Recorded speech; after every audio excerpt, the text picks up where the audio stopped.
মসজিদেরি পাশে আমায় কবর দিও ভাই, যেন গড়ে থেকে মুয়াজ্জিনের আজান শুনতে পাই।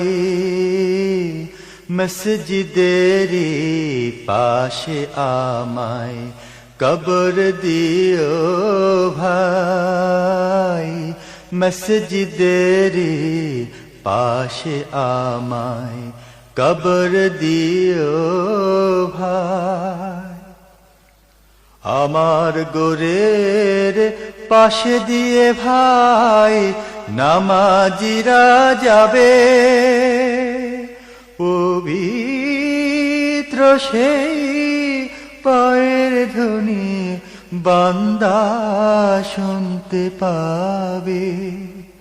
ও আযাব থেকে এ গুনাহগার পাইবে রেহাই, আবার পাইবে রেহাই।